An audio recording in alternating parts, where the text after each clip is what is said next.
আসসালামু আলাইকুম। চলুন আজকে আমরা ওয়াজ এবং হ্যাড এর ব্যবহারটা খুব সুন্দরভাবে শিখে নিই। দেখুন, অতীতে কোনো কথা বলতে হলে কিন্তু আমরা ওয়াজ এবং হ্যাড ব্যবহার করে থাকি। ওয়াজ মানেও ছিল এবং হ্যাড মানেও ছিল, ঠিক আছে? তো আমরা কখন কোনটা ইউজ করবো চলুন আজকে আমরা ক্লিয়ার হই।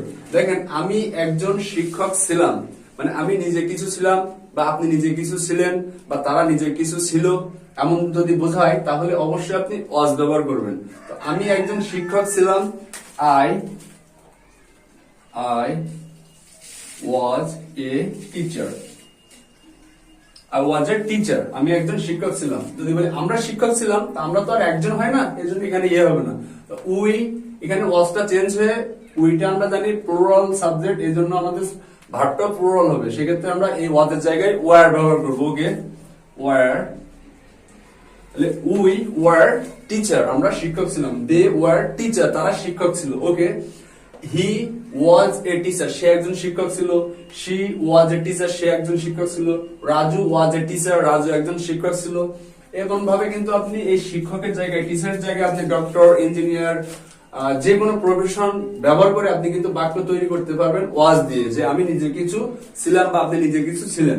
ওকে, তো হ্যাডটা দেখুন, হ্যাডটা হচ্ছে আমি নিজে, আমার নিজের কিছু ছিল বা আপনার নিজের কিছু ছিল বা তাদের নিজের কিছু ছিল যদি বোঝায়, সেক্ষেত্রে আমরা হ্যাড ব্যবহার করব। তো দেখেন, আমার একজন শিক্ষক ছিল, উপরেরটা ছিল আমি একজন নিজের শিক্ষক ছিলাম, আই ওয়াজ এ টিচার। কিন্তু আমার একজন শিক্ষক ছিল যদি বলি, সেক্ষেত্রে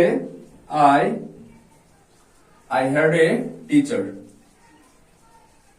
আই হ্যাড এ টিচার, আমার একজন শিক্ষক ছিল।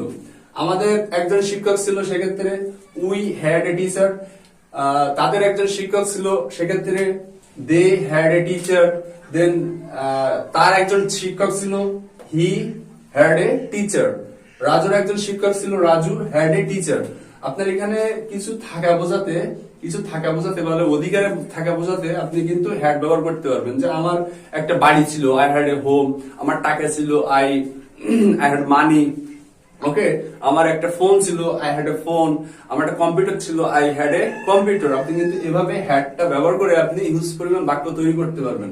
তো ওয়াজ এবং হ্যাড দুটোর মানেই একই, কিন্তু অতীতের ক্ষেত্রে ব্যবহার করতে হয়। এবং অতীতের ক্ষেত্রে যদি আপনি নিজে কিছু ছিলেন এমন বোঝায়, সেক্ষেত্রে আপনি ওয়াজ, এবং সাবজেক্ট যদি প্লুরাল হয় তবে সেক্ষেত্রে ওয়ার ব্যবহার করবেন। এবং আপনার নিজের কিছু ছিল যদি এমনটা বোঝায়, সেক্ষেত্রে আপনি হ্যাড ব্যবহার করবেন।